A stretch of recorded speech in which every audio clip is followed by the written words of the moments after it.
pregar o evangelho a toda criatura. E às vezes a gente está acostumado a vir na igreja para receber bênçãos. E a gente acha que a gente não tem nada para fazer a não ser receber bênçãos. Eu não atuo na igreja. Vamos falar hoje sobre sermos evangelistas. Amém? Jesus foi um evangelista. Nós vamos meditar nisso hoje. Porque às vezes a gente é meio extremista, pensa assim, aquela pessoa, pastor, eu não vou falar de Jesus para ela. Ela é super bem sucedida, é um milionário, pessoa que tem muitos bens, tem muita coisa. Então ele não tem necessidade. Você que pensa, o vazio existencial. Pessoas que lutaram a vida toda para chegar num estágio, num patamar, num nível social de carreira. Aí quando ele chega lá em cima, ele olha para baixo e fala, o que eu estou fazendo aqui? Por que eu existo? E é muito precioso você chegar com a palavra.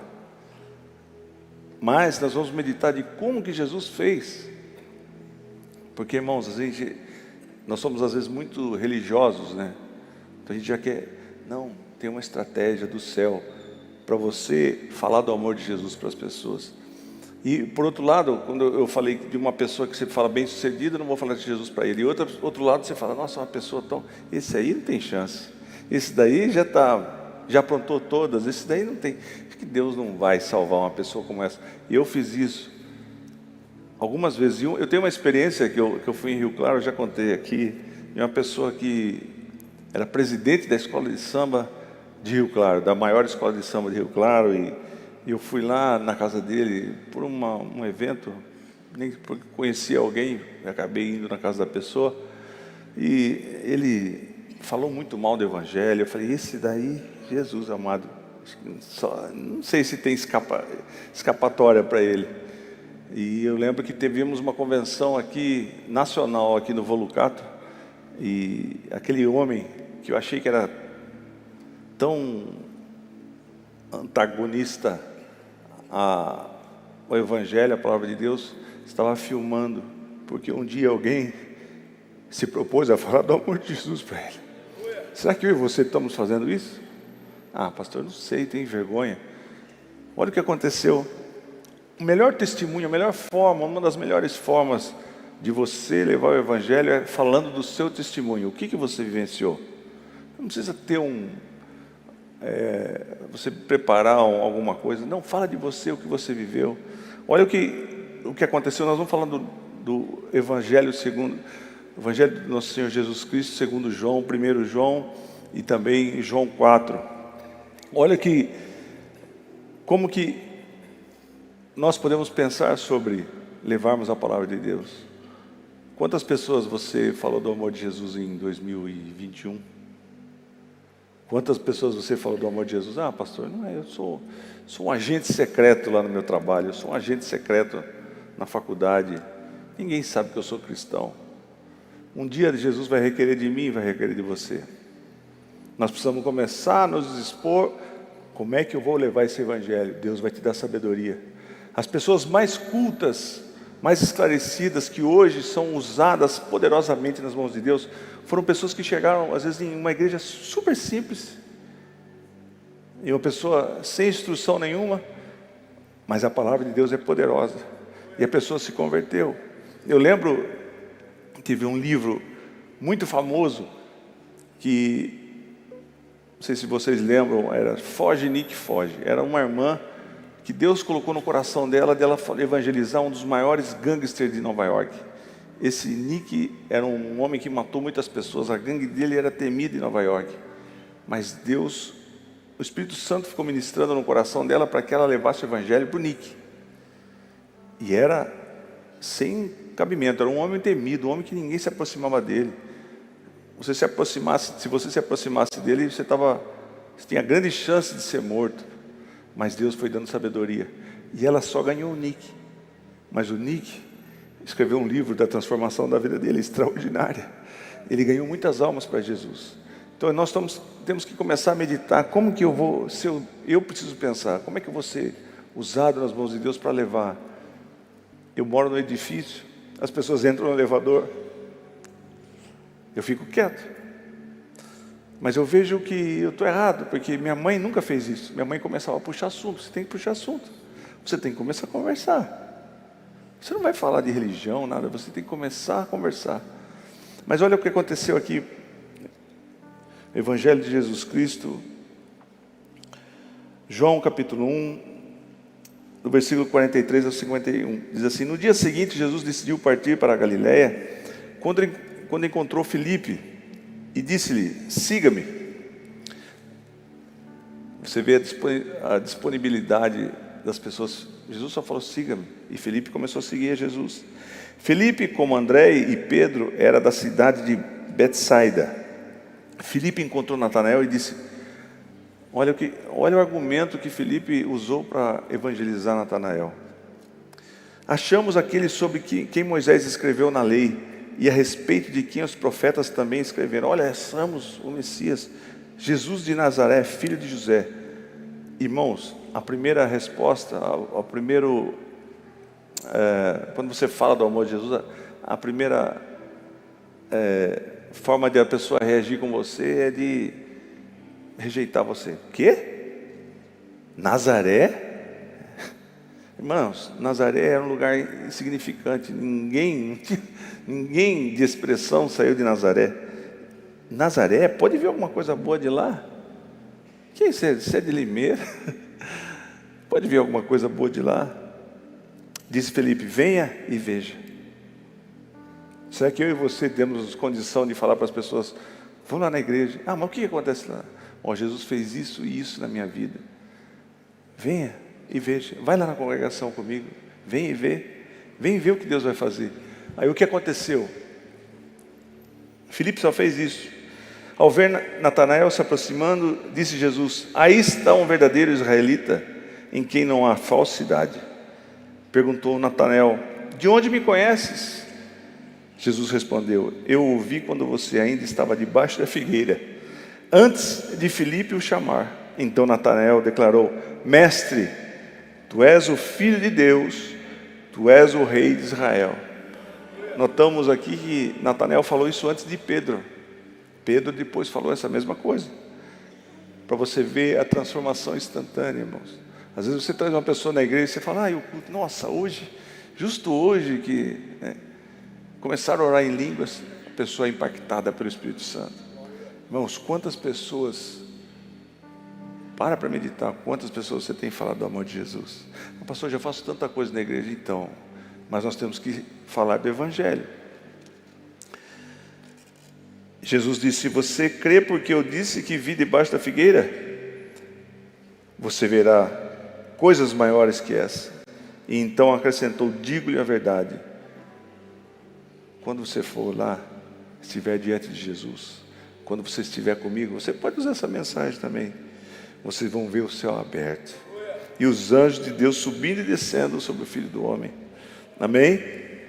Então essa é uma experiência. Mas Jesus também foi um evangelista, irmãos. E Jesus usou uma tática, uma técnica que nós temos que aprender.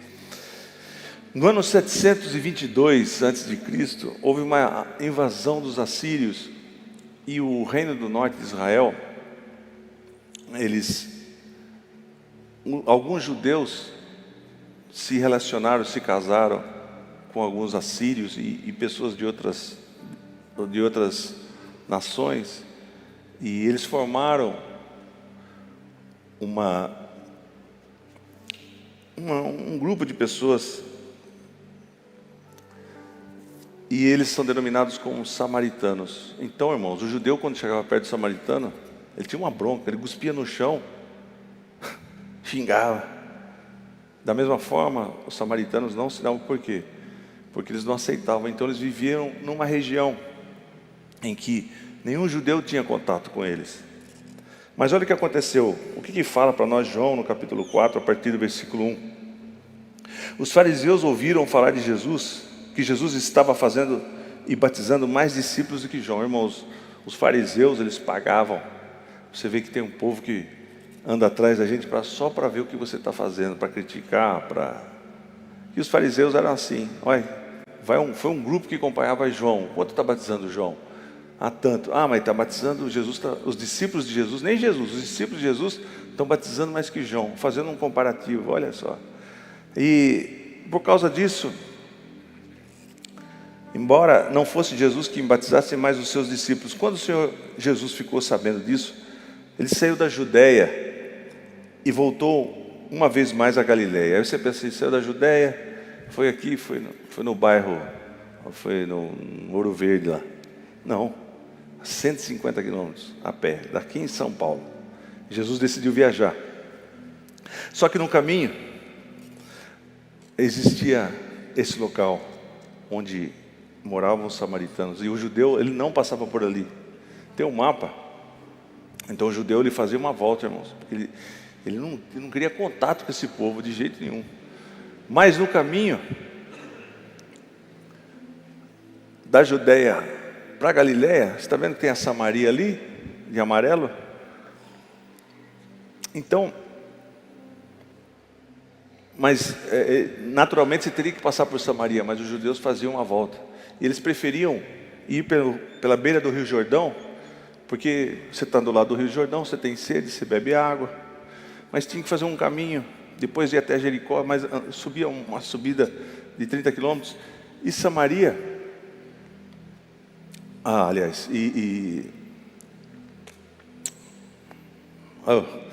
esse local, Samaria, era um lugar montanhoso. Vou mostrar umas imagens para vocês, solta aí para você ver como é que é. É um lugar de muitas montanhas, é um lugar difícil de você viajar. E existe essa região até hoje. Mas Jesus foi impelido pelo Espírito Santo para ir nesse lugar. Olha o que fala. E quando Jesus ficou sabendo disso, saiu da Judéia e voltou mais uma vez para a Galiléia. Era-lhe necessário passar por Samaria, porque o Espírito Santo, Jesus como homem e como Deus, ele tinha um desejo de falar do amor dele para os samaritanos. Por quê? Porque eles eram enganados, irmãos. Eles achavam que era num monte que tinha que ser adorar a Deus, não em Jerusalém. Eles seguiam alguns dogmas diferentes dos judeus. E Jesus passou por Samaria. Assim que ele chegou na cidade, irmãos, imagine esse local aí, mostra de novo. Eu já fui lá, é muito seco. Lá morrem pessoas por causa do calor, é muito quente. Quando a gente vai para Israel, você viaja, todo guia fala para nós no ônibus: olha, você vai beber água mesmo não tendo sede, porque você se desidrata muito fácil. Você imagina Jesus andando muitos quilômetros. Jesus era Deus, mas Jesus era homem. Por isso que a palavra de Deus é maravilhosa, né, irmãos? Jesus era homem, todas as dificuldades que nós temos como homem, Jesus passou. E Jesus, assim que ele chegou em Samaria, numa cidade chamada Sicar, perto das terras de Jacó, que Jacó dera ao seu filho José, ali havia um poço de Jacó, e Jesus cansado da viagem. Você consegue imaginar Jesus cansado, irmãos? Um sol, meio-dia, andando muitas horas. Isso se deu por volta do meio-dia. Nisso veio uma mulher samaritana tirar água. Então você imagina, Jesus mandou que os seus discípulos fossem buscar comida. Aí Jesus ficou sentado no poço e viu uma mulher samaritana que só ia ao meio-dia, porque ninguém pegava água ao meio-dia. Irmãos, a gente fala de água, hoje para nós é muito fácil. Você abre a torneira, tem água. Quando você abre a torneira e não sai água, você fala, poxa vida.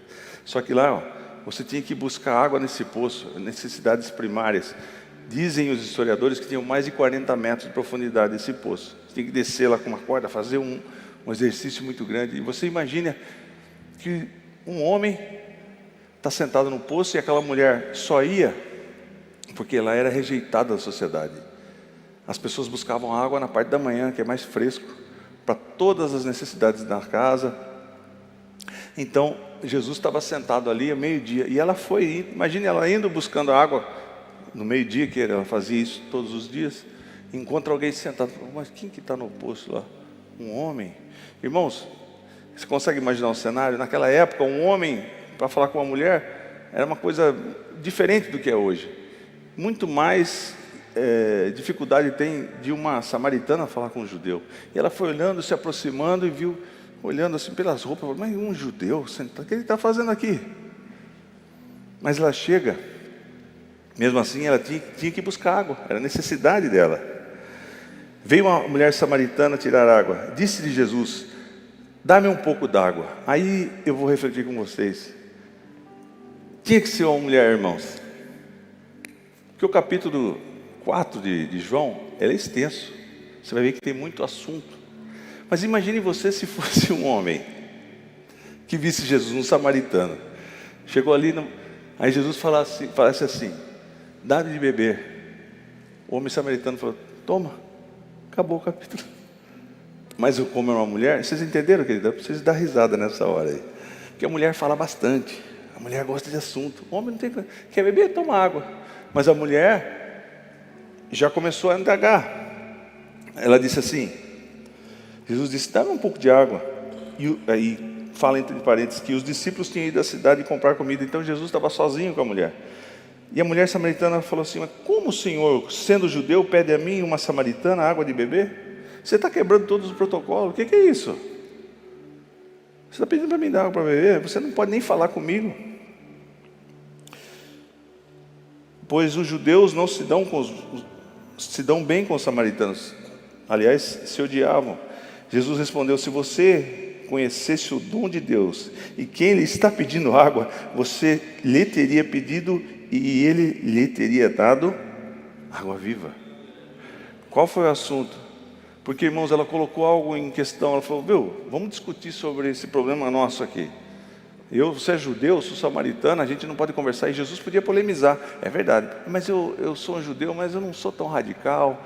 Não, Jesus mudou de assunto. Jesus usou o assunto do que? Da água. A necessidade dela ali era água.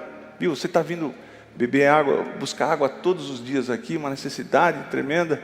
Mas eu vou falar para você, eu tenho uma água que você beber, quando você beber dessa água, nunca mais você vai ter sede. Se você tivesse pedido a mim água, eu teria dado para você água viva. Então o assunto foi sobre a água. Irmão, nós temos que ter sabedoria.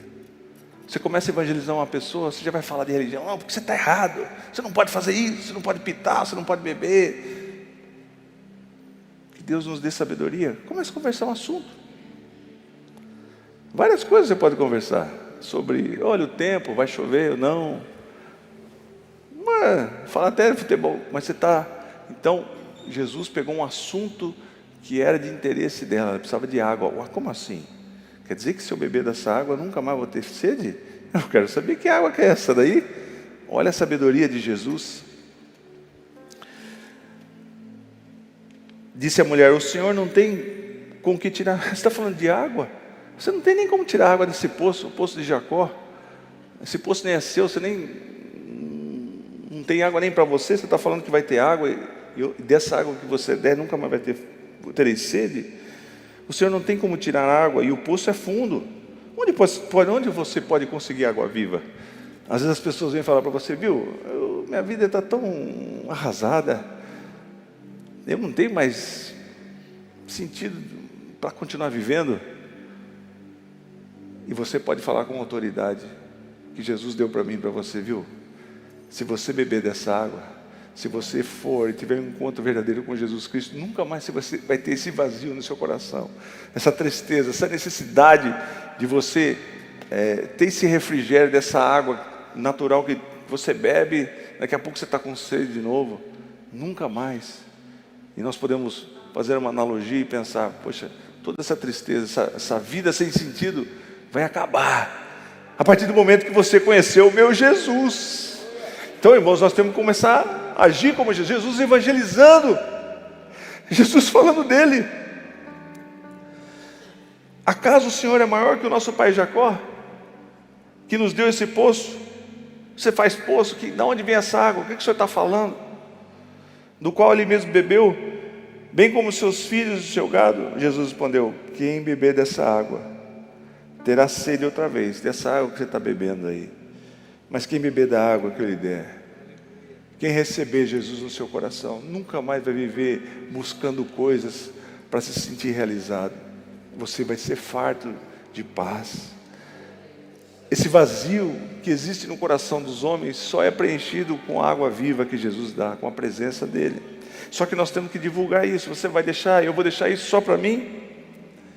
Quem beber dessa água terá sede outra vez, mas quem beber da água que eu lhe der nunca mais terá sede. Pelo contrário, como é que funciona então? A água que eu lhe der se tornará nele uma fonte. Uau! Como é que é? Então quer dizer que eu bebo a água, nunca mais vou ter sede. Além disso, eu vou ser uma fonte ambulante. Aonde eu for, eu vou levar dessa água viva para as pessoas. Aonde eu for, necessitado, sedento, aquele que está desesperado, vai ter uma palavra de vida. Eu vou ser fonte. Você tem sido fonte? Ou você está só bebendo a água viva, mas você está restringindo as pessoas de beber dessa água viva? Eu preciso ser fonte. Precisamos sair daqui com essa mentalidade. Eu preciso ser fonte. Será que eu tenho sido fonte? Aonde eu vou, onde eu trabalho? Eu preciso fazer uma autoanálise. Eu preciso, irmãos, a minha mãe era desse jeito. Eu ia comprar sapato. Você já conhece Jesus? O cara colocando um sapato em mim. Entrava no elevador, viu? Você ouviu falar de Jesus? Como você está? Está tudo bem? Você... Um assunto, ela falava, Jesus te ama. Aí você fala, vou falar Jesus te ama, a pessoa vai ficar... A semente está ali. Uau! Falou que Jesus me ama. Eu nunca mais me senti amado. Eu vou ser fonte. E você vai ser fonte também. E essa igreja aqui vai trazer você vai trazer muitas pessoas aqui nessa igreja. Você vai ser fonte. Ao redor de você vai ter um monte de pessoas que conheceram Jesus, conheceram essa água viva através de você. Amém? Nós vamos começar o culto do amigo aqui, irmãos. E você vai ter uma oportunidade de trazer um amigo. Nós vamos pedir sabedoria do céu para que muitos visitantes venham e conheçam e recebam essa analogia que Jesus fez, e nunca mais ter sede, nunca mais viver ansioso, nunca mais viver procurando o que eu preciso fazer para ter um momento de prazer, porque na alegria não tem mais, irmãos, são momentos de prazer. E a gente entende isso quando a gente vive o Evangelho verdadeiramente. Porque quando você e quando eu estou triste, você pega a palavra de Deus, você busca, se ajoelha e você fala com o Pai, você fala, vai direto na fonte, você recebe aquele refrigério. Você já viveu isso? Irmãos, é inexplicável. Como? Porque é um rio de água viva. Aí a mulher disse, Senhor, dá-me dessa água. E ela achando que era água. Eu quero beber dessa água, nunca mais quero sentir sede. Para que eu não tenha mais sede, nem preciso voltar aqui e tirar água todo dia. Olha a sabedoria de Jesus. Então Jesus disse, tudo bem, você quer dessa água? Vou te dar, chama seu marido. Uma estratégia. Vai, chame seu marido e volte. A mulher, irmãos, começou a entender que ela tinha que abrir o jogo, ela tinha que abrir o coração. Ela podia falar um monte de coisa, viu? Meu marido não está trabalhando, hoje não. Mas ela abriu o jogo. Falou, não tenho marido. Quando a gente se aproxima das pessoas e começa a dar oportunidade para a pessoa falar e abrir o seu coração, a pessoa vai começar a falar. Vai começar a falar das dificuldades, do que ela tem vivido. Eu soube de uma igreja na Alemanha que eles têm uma técnica, porque na Europa, irmãos, o Evangelho está tão frio lá, porque as pessoas abandonaram tanto Jesus, estão usando uma estratégia que eu ouvi falar que eles abriram um café.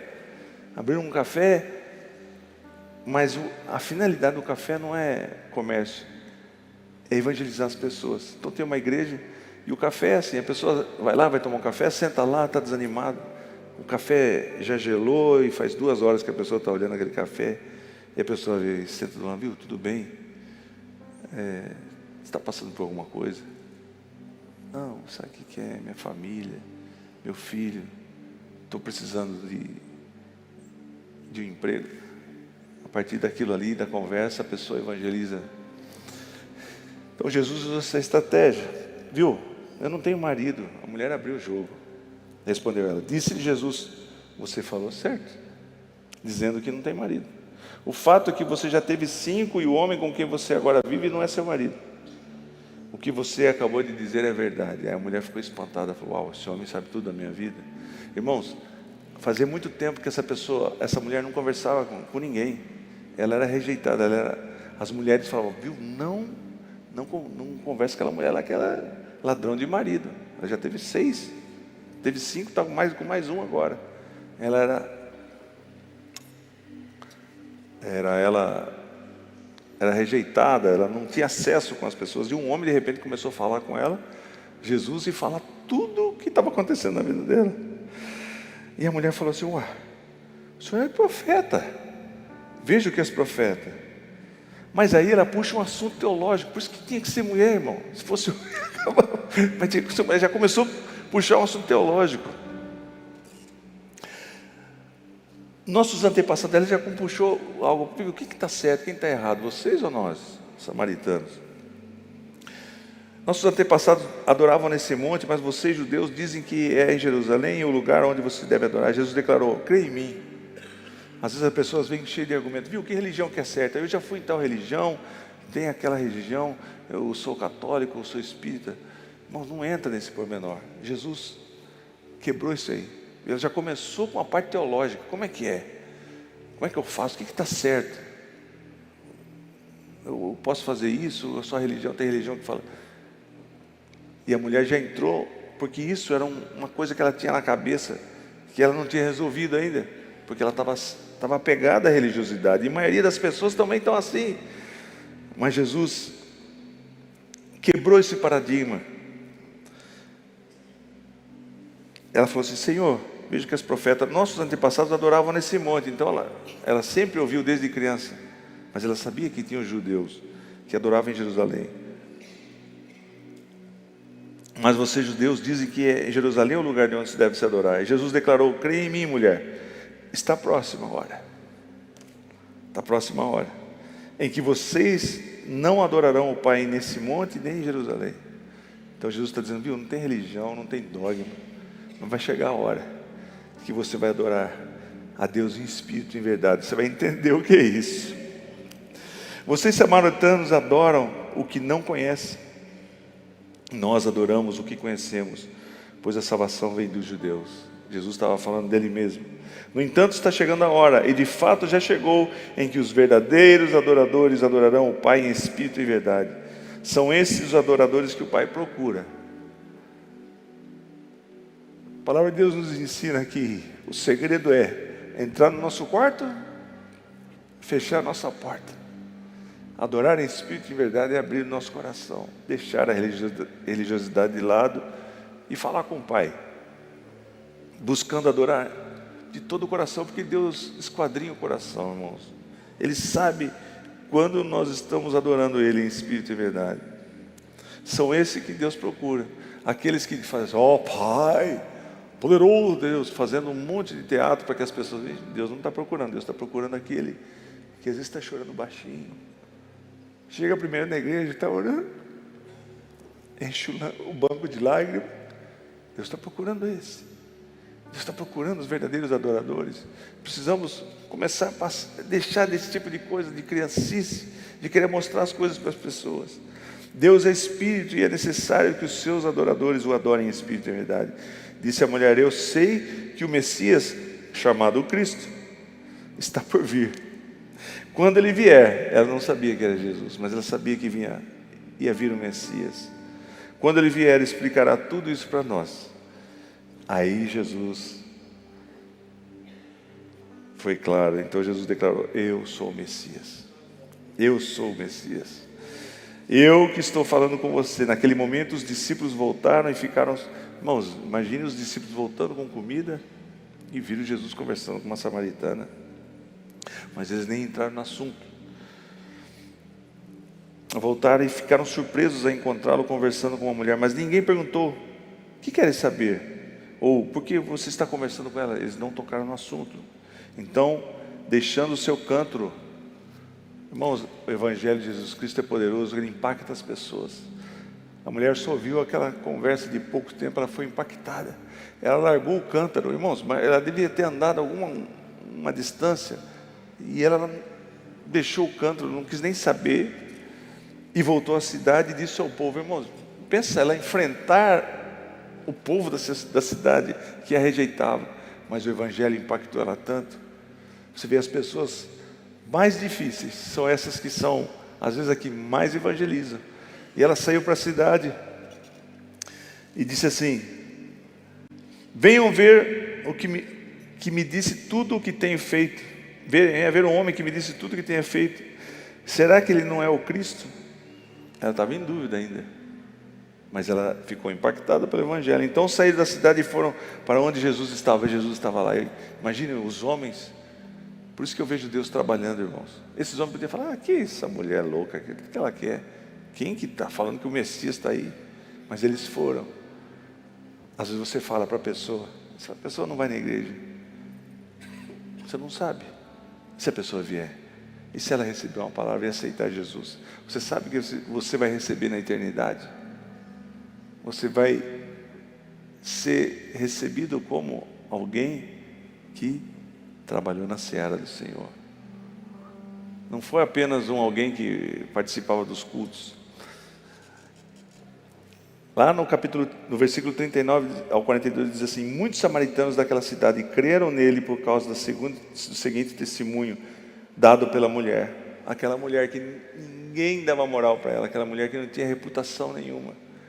Às vezes a gente pergunta: quem eu sou? A gente não é nada. Mas ela se despojou de tudo isso e falou do amor de Jesus. Você fica se medindo, falando: quem sou eu para falar? Vou falar para o meu chefe. Deixa Deus te usar, querido. Deixa Deus trabalhar na sua vida. Deixa Deus fazer coisas extraordinárias através de você. Imagine você entrando por aquela porta com 3 pessoas que você falou do amor de Jesus.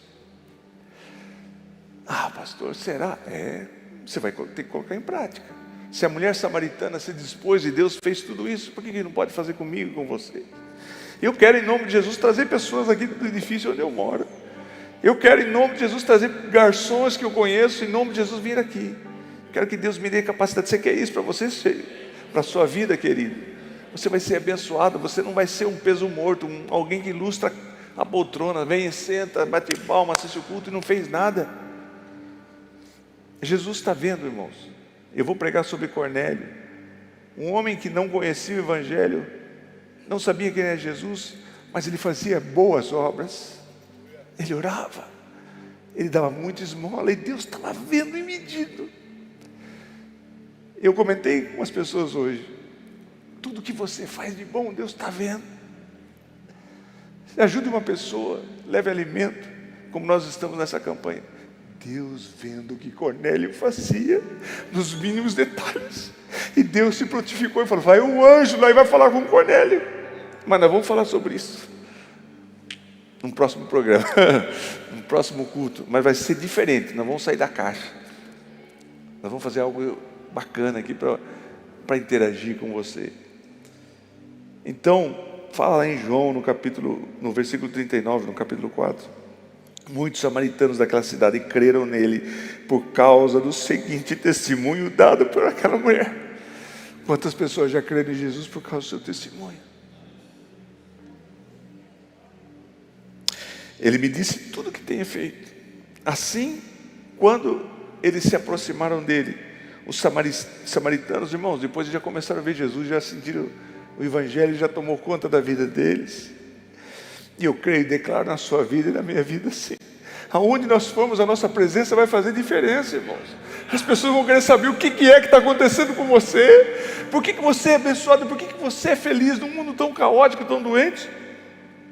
Assim, quando se aproximaram dele, os samaritanos insistiam que ele fosse e ficasse com eles. Por quê? Porque o Evangelho é maravilhoso. E as pessoas vão insistir para ficar com você. E Jesus ficou com eles. E nós temos que ficar também. Jesus ficou 2 dias. Imagina como é que foram esses 2 dias. Jesus falando e ministrando na vida desses homens, realizando milagres. Por causa da sua palavra, muitos outros creram. Não sei qual o número de pessoas que creram. Aí eles falaram à mulher. Disseram à mulher: agora nós cremos. Não somente porque você nos disse, pelo que você disse. A pessoa que vier aqui, você trouxer aqui, eu falei: eu aceitei Jesus não porque o seu testemunho me impactou, mas porque eu ouvi, como eles disseram aqui, pois nós mesmos ouvimos e sabemos que este é realmente o Salvador do mundo. Amém? A pessoa vai sentar aqui, o Espírito Santo vai ministrar, ele vai entender que não tem outro caminho a não ser Jesus Cristo. Quem vai se matar lá é de Jesus Cristo aqui. Ah, pastor, eu queria uma mensagem de bênção. Eu preciso meditar sobre isso. Eu preciso. Não olhe para a sua limitação, eu não posso olhar. Deixa Deus fazer. Abre a sua boca. Fala do amor de Jesus. Pastor, se a pessoa me xingar, não tem problema. Deus está observando. Deus está vendo o seu coração, a sua atitude, a sua compaixão pelas pessoas. Que o Espírito Santo comece a colocar compaixão nos nossos corações por tal pessoa. Você vai dormir, você vai estar pensando naquela, puxa vida, podia falar do amor de Jesus. Deus me dá uma oportunidade de eu falar do amor de Jesus, do teu amor para essa pessoa. Deus vai dar a oportunidade. Quem vai se dispõe a ser usado por Jesus aqui? Você vai ser, irmãos, vamos ser discípulos de Jesus. Amém? Você vai começar a frutificar. A árvore que não dá fruto é cortada e lançada no fogo. Mas não se iluda.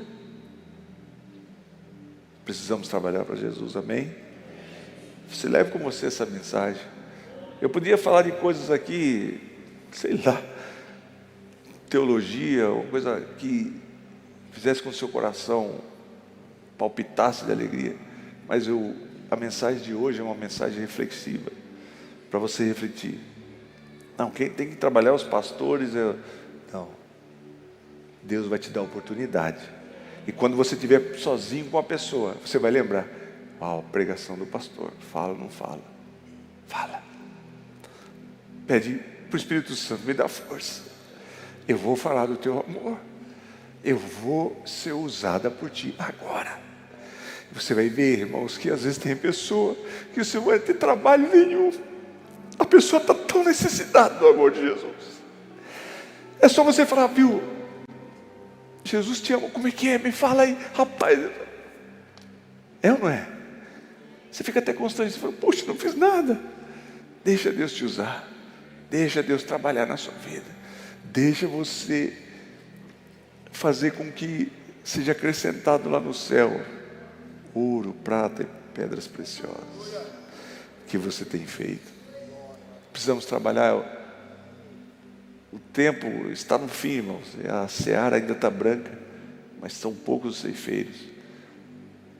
Eu sempre digo que na eternidade nós vamos ter mais tempo, temos que fazer agora.